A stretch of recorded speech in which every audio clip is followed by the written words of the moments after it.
Assalamu alaikum. Today we will start CSS Fast Revision Session जिसका ये lecture number 1 है। तो सबसे पहले देख लेते हैं व्हाट इज CSS।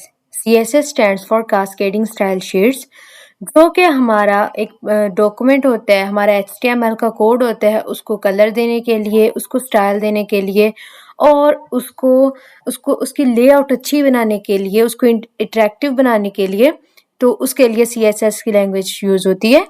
ठीक है, और ये ऐसे ही है जैसे अगर लेट्स सपोज HTML एक स्ट्रक्चर है, किसी भी घर का ढांचा है, लकड़ी का हम घर बना रहे हैं तो लकड़ी का जो ढांचा होगा, सिंपल स्ट्रक्चर, वो होगा HTML। उसके ऊपर अगर हम तख्ते वगैरह लगा देंगे, कलर कर देंगे, उसको अच्छा बनाएंगे, इंटीरियर डिज़ाइनिंग डिकोर करेंगे, वो होगा CSS।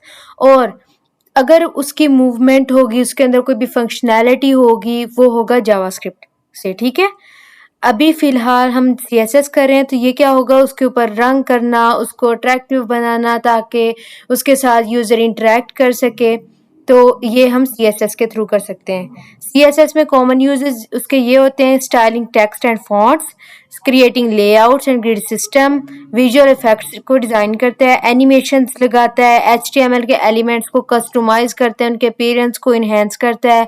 उसके अलावा ये रिस्पॉन्सिवनेस भी लाता है। उसके बाद ये मतलब उसको ना अच्छे तरीके से प्रेजेंट करता है। अब आगे देख लेते हैं सेवरल टाइप्स ऑफ CSS, जिसमें 3 टाइप्स हैं। एक इनलाइन CSS, एक आ जाती है इंटरनल CSS, एक होती है एक्सटर्नल CSS। ये क्या होती है? हम अपना ये खोल लेते हैं VS कोड, यहाँ पे हम अपना कोड लिखते हैं। ठीक है, लेट्स सपोज हमने H1 लिया है, H1 है वेलकम टू CSS। ठीक है, अब अगर तो ये देखें, इसी टैग के अंदर हम स्टाइल लिखें, यानी स्टाइल का एट्रीब्यूट दें। हमने HTML के जो क्लास थी उसमें पढ़ा था कि एलिमेंट के अंदर अगर उसके एडिशनल इंफॉर्मेशन हो, उसे एट्रीब्यूट कहते हैं। तो ये क्या हुआ, एट्रीब्यूट, यानी इसके एडिशनल इंफॉर्मेशन। यहाँ पे लिखा हमने स्टाइल और इसको हमने दे दिया कलर। कलर क्या दे दिया जी, रेड।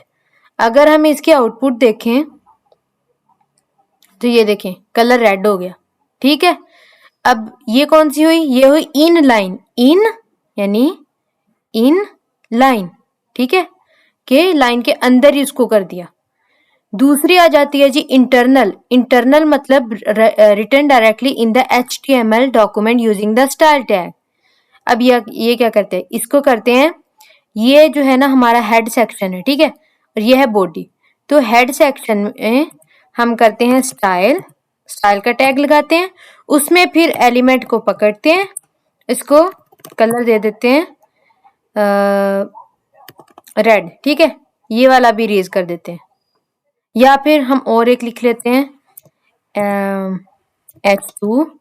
ठीक है, और इसमें हम लिख देते हैं this is our first class of CSS। ठीक है, तो यहाँ पे हम H2 को कर देते हैं। अब अगर देखते हैं इसकी आउटपुट, तो ये देखें हो गया ना ये भी। अब ये वाला जो है ये हुआ इनलाइन। ठीक है, और ये वाला हुआ इंटरनल। इंटरनल कैसे, कि उसी डॉक्यूमेंट के अंदर ही, HTML के अंदर ही। इनलाइन कैसे हुआ, इन लाइन नाम से जाहिर है, इन में लाइन, लाइन के अंदर ही, यानी कि उसे एज ए एट्रीब्यूट हमने उसको CSS इम्प्लीमेंट कर दिया। ठीक है, आगे देख लेते हैं। आगे जी एक्सटर्नल CSS। एक्सटर्नल CSS है written in a separate file and link to the HTML document. External कैसा होता है, यहाँ पे हम लिख लेते हैं एक्सटर्नल। ठीक है, इसको कमेंट आउट कर दिया है, और यहाँ पे हम लिख लेते हैं फिर से H1, नहीं H1 पहले है, यहाँ पे पैरा लिख लेते हैं। ठीक है, ये पैरा लिख दिया हमने। अब एक्सटर्नल कैसे होगा, यहाँ से हम न्यू फाइल बनाएंगे style.css के नाम से। याद रहे इसकी एक्सटेंशन .css करनी है, तभी ये CSS की फाइल बनेगी। जो HTML की फाइल बनाएंगे उसमें .html लिखेंगे। ठीक है, अब ये आ गया। अब इसको अगर लेट सपोज हमने ये P है, यहाँ पे लिखा है P, और इसको कलर दिया है, इसको कलर हम दे देते हैं जी ब्लू। ठीक है, ब्लू दिया, चेक करते हैं हुआ नहीं हुआ। क्यों नहीं हुआ? क्योंकि हमने ये जो फाइल है इसको तो इसके साथ कनेक्ट किया ही नहीं। अब इसको कैसे कनेक्ट करेंगे? इसको ऐसे कनेक्ट करेंगे, टाइटल के नीचे हेड टैग के अंदर ही हम यहाँ पे लिखेंगे लिंक, और ये देखें आ गया ना तीसरे नंबर पे लिंक और कॉलन CSS, और यहाँ पे हम अपनी फाइल का href हमने कल भी देखा था, इसमें हम उसका लिंक ऐड कर देंगे। तो ये हमने लिंक ऐड कर दिया style.css का। अब जाके चेक करते हैं तो ये ब्लू हो गया। आगे समझ इतने की। कोई भी मसला हो, कोई भी क्वेश्चन हो, आप लोग कमेंट सेक्शन में मुझसे पूछ लीजिएगा। ये होगी 3 टाइप CSS की, इनलाइन, इंटरनल एंड एक्सटर्नल।